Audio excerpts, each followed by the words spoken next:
Good morning everyone and welcome to the class. Today we will start a new chapter in history as we have completed two chapters in history, civics and geography, and now we are back to history.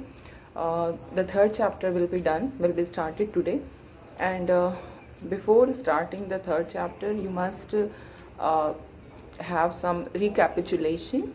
uh, Up to now, we have seen that the East India Company came to India for the purpose of trade, and the things which were exported from India, or we can say the things which were used for trading by the East India Company was the fabric and the spices. These two important things were there, and what we find that East India Company was the only company from the Britain which was given this right to trade with India.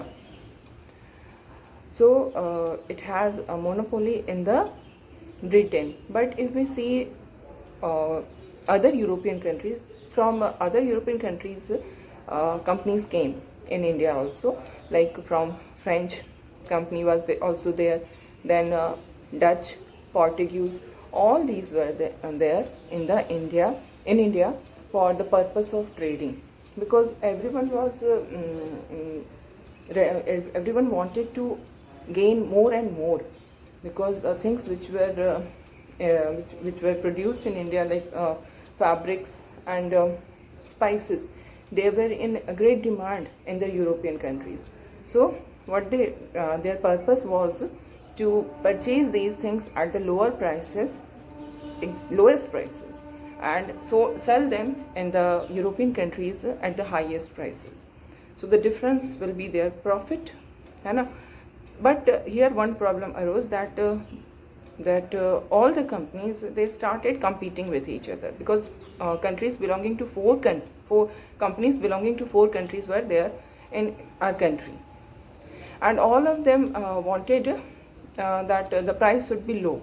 But here what we find, that because of presence of companies of four different countries, there was competition, and the seller was in the condition of profit, because the seller was in a condition to bargain.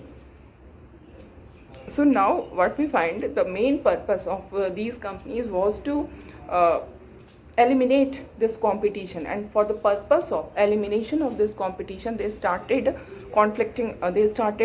fighting with each other, and the main rivalry was between Britain and France, the British company and the French company. The main rivalry was between these two, and lastly we found that most of the trade was done by the British East India Company only. Okay, and after that we see that the company started its trading from Bengal only. Bengal was the center of British East India Company. But the situation was such in Bengal, the political situation, we can say, not only in Bengal but overall country, the political situation was such that they took advantage of this situation. They manipulated the Farman of the Aurangzeb, the Emperor of India at that time. Not only this, they bribed the Mughal officials so that everything should go in according to their interest. And in this way, they started to interfere in the political matters of Bengal, and thus after the death of Aurangzeb in 1707, Aurangzeb died, and after that what happened, that the Nawab of Bengal started to assert their power. And in this process, what happened, that conflict arose between the Nawab of Bengal and the company, and this conflict reached to the point of battle. As we have seen, Battle of Plassey was fought between Nawab of Bengal, Sirajuddaulah, and the company, in which Sirajuddaulah was defeated. And after that also we see that political situations unfolds in such a manner that lastly the company becomes the diwan, isn't it? The company in the year 1765, in the year 1765, the East India Company was appointed as Diwan of Bengal by the Mughal Emperor. This is one of the most important turning point in the establishment of British rule in India. We can say this was the starting point. Before this, the company was only for the purpose of trade, but after becoming Diwan, we find that the control of company was complete over Bengal. And we see that what happened that and now the company becomes the chief financial administrator of Bengal. Complete finance of Bengal was in the control of company. And after gaining this financial control, now the company started to think of administering the land, how the administration should be done. Okay, how to organize its revenue resources, because now they are financially they are the most powerful authority, financial administrator. So now they are going to change everything अपने interest के accordingly they wanted to organize revenue resources, they wanted to administer the land.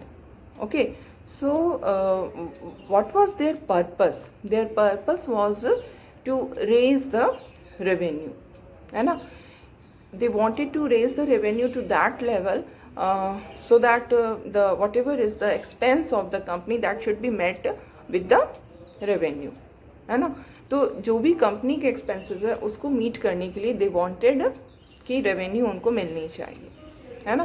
तो इस तरह से वो they started to change the whole financial administration of the region. And it was a trading company. Always remember, it was not any political organization or something like that. It was a trading company, and trade, the purpose, main purpose of trade is profit.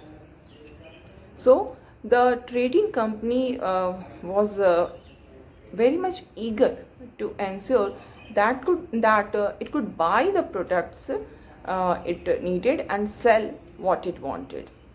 That was very much clear. First of all, they wanted to raise the revenue of the territory, and the revenue should be raised in such a way that all the expenses of the company should be met with that only.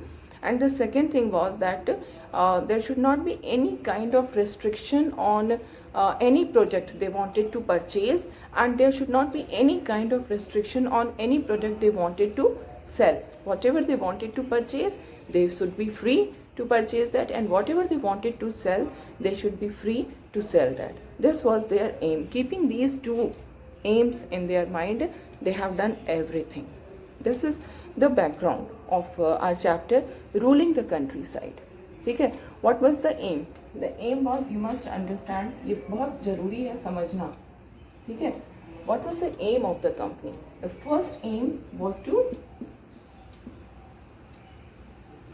raise the revenue. ठीक है, इतना raise करो कि अपना profit ज़्यादा से ज़्यादा. And the second was that they wanted to buy the products. Yes, they wanted to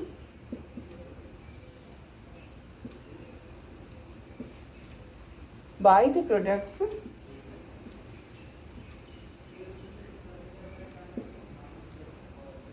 the products it needed and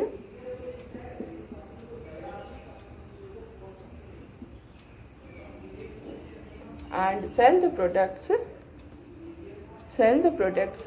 it wanted.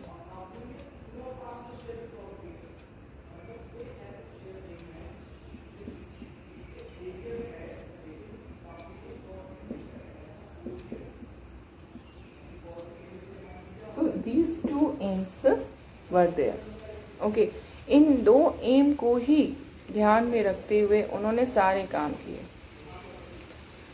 And one more thing is there. Now the company was very much aware that it was an alien power in the country, in India.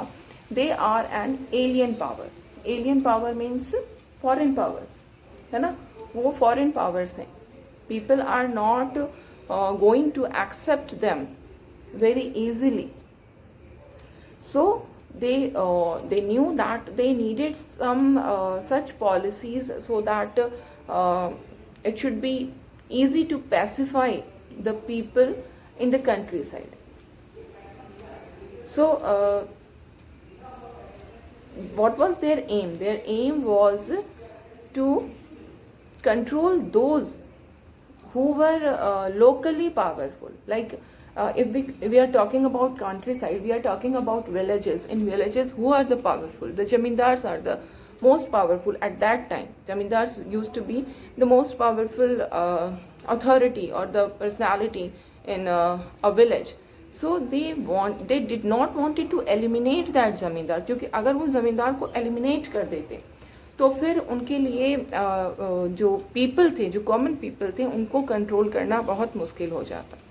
So they wanted to control these common people of countryside through that zamindar only, है ना. ये नहीं करना है कि जमींदार को हटा दीजिए, अब तो हमारा रूल हो गया, हम अपने हिसाब से चीज़ें करेंगे. नहीं, in that case people are not going to accept them. They were knowing all these things. And there may be rebellion and revolution. So it will be better to control these people through their original जो उनकी authority है, उसी के through आप control करिए. ठीक है.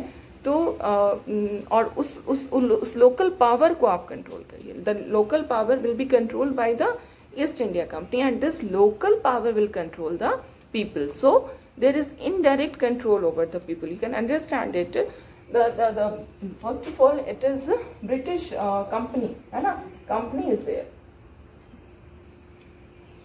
Company is controlling zamindars, or we can say the local powers. Okay. The company is controlling zamindars, and zamindars are calling the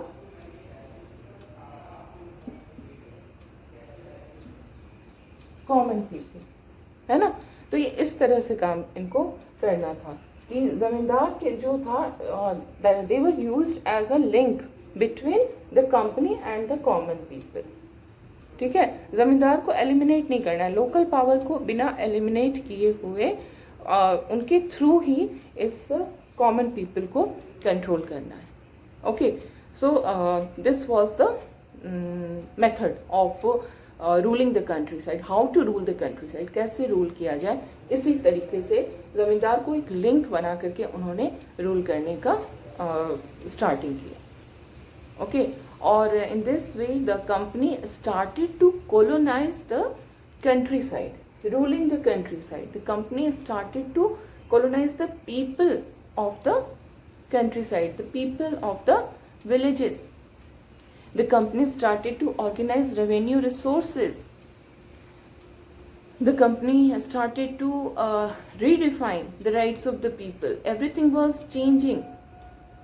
The company also put pressure, not pressure, but it was completely forcible that the farmers will grow only those crops which the company wanted. Farmers वही crops grow करेंगे जो company चाहती है. तो इस तरह से पूरी की पूरी जो कंट्री साइड थी उसको उन्होंने अपने कंप्लीट कंट्रोल में ले लिया. Okay. So we will start with revenue. Revenue पे कंट्रोल करने के लिए उन्होंने क्या कुछ किया. How what changes were brought in so that revenue should be controlled by the company. Okay.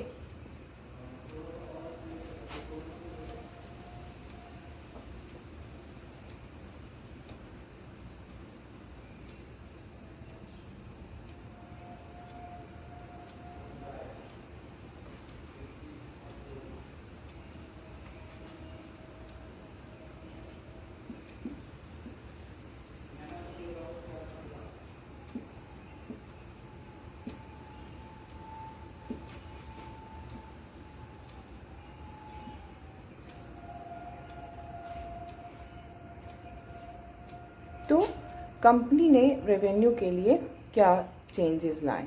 Company तो अब दीवान बन चुकी थी, है ना, but in spite of becoming Diwan, it was primarily a trader, a trading company, whose main purpose was to gain profit, as much profit as possible. है ना? And for profit, what was the requirement? The requirement was that a large revenue income should be there, है ना? A large revenue income should be generated from the countryside. It was their aim, but at the same time the company was not willing to set up any regular system of assessment and collection, how to assess the productivity of the land, and accordingly there should be collection of the revenue. The company was not willing to do all these things initially. It wanted कि इसकी revenue बढ़ जानी चाहिए, है ना, but it was not ready to bring any changes in the assessment and collection system which was prevailing. Okay, and they only wanted that revenue should be increased so that they can purchase more and more fine silk and cotton clothes, and these cotton and silk clothes should be purchased at the cheapest rate. That was also aim. Traders का तो यही aim ही होता है ना कि हम कम से कम price में उसको खरीदें, और खरीदने के लिए पैसा उनको कहाँ से मिल रहा है? The money they are getting from the revenue was used to purchase all these things. So this was the condition. Country हमारी, people हमारे, रेवेन्यू वो हमसे ले रहे हैं, हमारा ही सामान हमसे खरीद रहे हैं at the cheapest rate. Revenue जो ले रहे हैं वो हाईएस्ट है, हमारे सामान का जो पैसे दे रहे हैं वो लोएस्ट है, और फिर उसको जाकर यूरोप में बेच रहे हैं हाईएस्ट प्राइस पे. तो इस तरह से पूरा जो सिस्टम था वो चल रहा था. Okay, and what we find that जो गुड्स कंपनी खरीदती थी बंगाल से, मेनली सिल्क और कॉटन के क्लोथ्स ही खरीदे जाते थे बंगाल में कंपनी की तरफ से. तो उनके जो प्राइस होते थे वो डबल हो गए विद इन 5 years. 5 years के अंदर अंदर उनके प्राइस डबल हो गए. और अगर हम 1865 को देखें तो 1865 के पहले तक जो कंपनी थी वो इंडिया में जो गुड्स खरीदती थी उसके लिए उसको गोल्ड और सिल्वर ब्रिटेन से इंपोर्ट करना पड़ता था. बट 1865 के बाद से कंपनी को पूरी तरह से गोल्ड इंपोर्ट करने की ज़रूरत ही नहीं पड़ी, गोल्ड एंड सिल्वर की, because whatever they were getting as revenue from Bengal that was enough to finance the purchase of goods for the purpose of export. ठीक है, तो इस तरह से कंपनी जो थी वो पूरे की पूरी फ़ायदे में आ गई थी after becoming Diwan. But very soon it became clear that the economy of Bengal was facing a deep crisis. What was this crisis? कहाँ से crisis आ रहा था? The reason for this crisis was so many. Like first of all, we will see that the artisans were deserting the villages. Because why they were deserting the villages? Because they were forced to sell their goods to the company at low prices. So they were not able to get reasonable price for their products. That is why the artisans who were selling their products to the company, now they started to desert the village because they were not able to live their life properly. They were not able to earn so much money that is required for living their life. So they started deserting the villages. So the first crisis in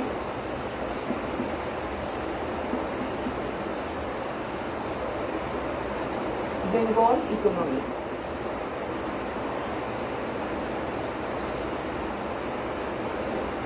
artisans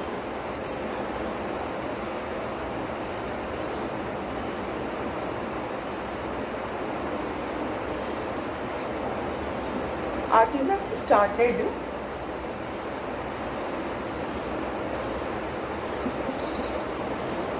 deserting the village.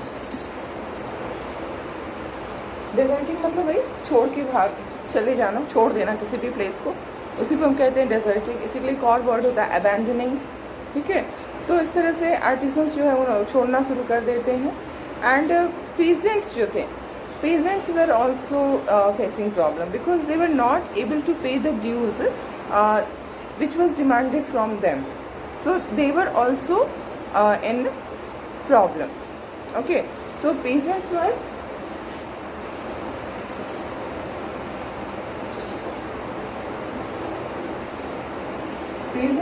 not able to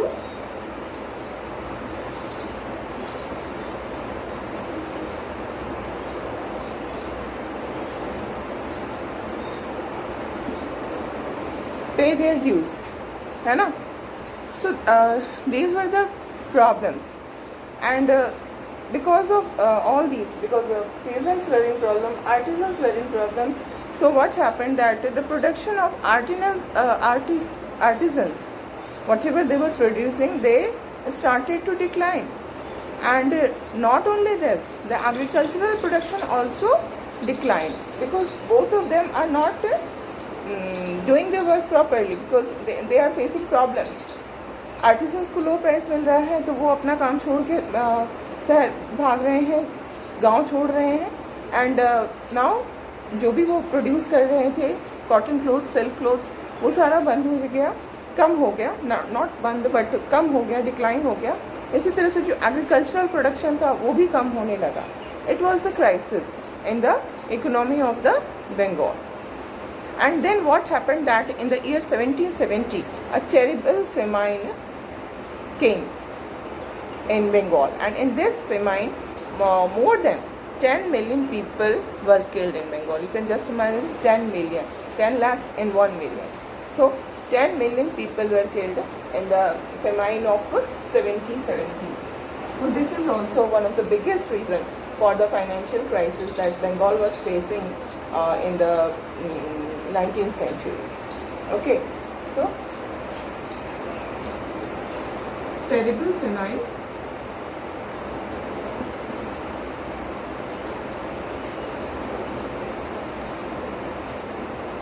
of 1770 which killed millions of people, 10 million people, around 10 million people जो है वो ख़त्म हो गए, मर गए. और it is estimated that 1/3 of the Bengal population was wiped out, ख़त्म हो गई. बंगाल की population 1/3 population जो है वो कम हो गई because of this famine, because of death of the people. Okay, so this was the crisis in Bengal economy, and now the Diwan is company है. और कंपनी ही इन दोनों प्रॉब्लम्स के लिए अगर देखा जाए तो company was responsible because company is pressurising the artisans to sell their products at lower prices. The company is asking for more and more revenues from the peasants. So both these problems were generated by the company, and now the problem was very deep. So there was need to improve agriculture. अब इस बात की ज़रूरत महसूस हुई. It was needed that the economy should be, the agriculture should be improved, है ना. तो अब उसके लिए क्या तरीके अपनाए गए. Now we will see this. So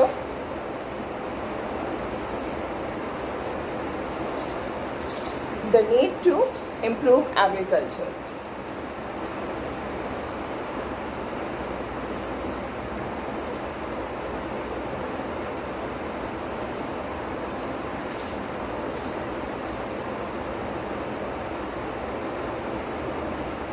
Okay, because if Bengal is facing crisis, obviously the company will also be in crisis, है ना. If the people are not able to pay their dues, if artisans are deserting their places, so company was also came in the trouble. Now the aim of the company and its officials were to improve the agriculture. They understood that they need to improve the agriculture in Bengal. They understood that there is need to invest in land. There must be some investment in the land so that productivity can be increased, and when the productivity will be increased, it will indirectly benefit the company also. So the company now focused on this improvement of agriculture. कैसे agriculture को improve किया जाए, कैसे land को improve किया जाए, है ना.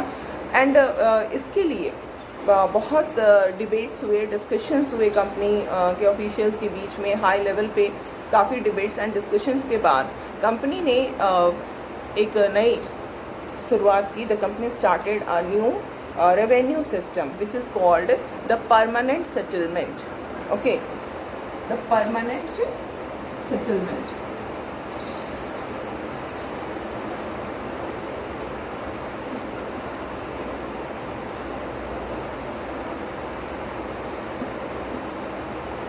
It was introduced in the year 1793.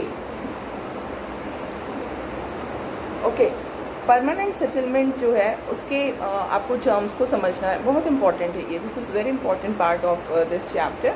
Permanent settlement के जो टर्म्स थे वो यही थे कि Rajas and taluqdars were recognised as zamindars.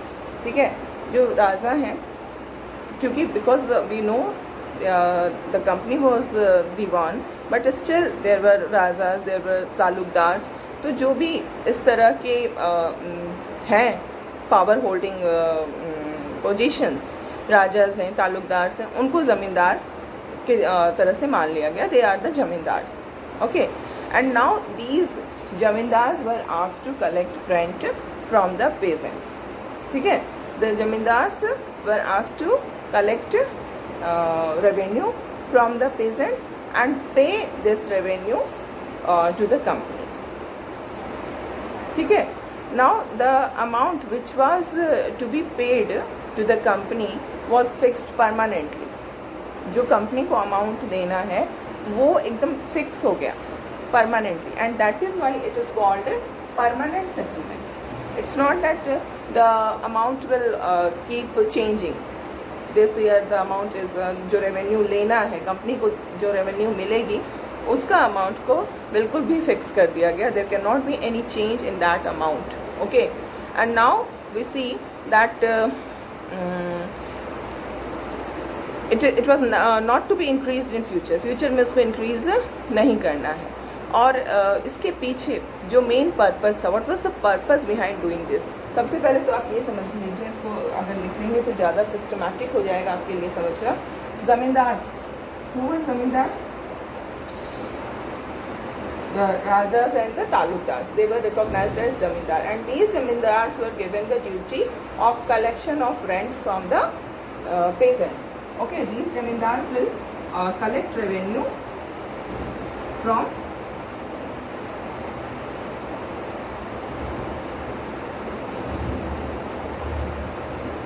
peasants, and then जो भी रेवेन्यू का कलेक्शन होगा, जो भी रेंट ये लेंगे, वो इनको किसको दे देना है? It will be given to the company. Now the amount which was to be paid to the company was permanently fixed. ठीक है, जमींदार जो थे, they were the link between the company and the peasants. ठीक है, जमींदार जो revenue company को देंगे वो फिक्स था. Suppose it is 1 lakh. ठीक है, किसी एक पर्टिकुलर रीजन के लिए ये 1 लाख रुपीज़ है. एक जमींदार के कंट्रोल में जो भी टेरिटरी है, the zamindar is suppose to pay rupees 1 lakh as revenue. That's all. अब ये जमींदार इन पेजेंट्स से कितना अमाउंट लेंगे, क्या करेंगे, everything was left on the description of the zamindars. They will take decisions कि उनको पेजेंट से कितना लेना है.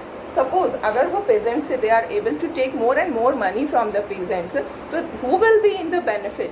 The zamindars will be in the benefit ना. Get got it? ये इनसे इनको तो फिक्स्ड अमाउंट ही देना है, but you can take more and more amount of money from the peasants. So suppose you are taking rupees 1,50,000 from the peasants and you are paying 1 lakh. So there will be benefit of 50,000 to whom? To the zamindars. Okay. So this is all for today. We will continue our discussion in the next class.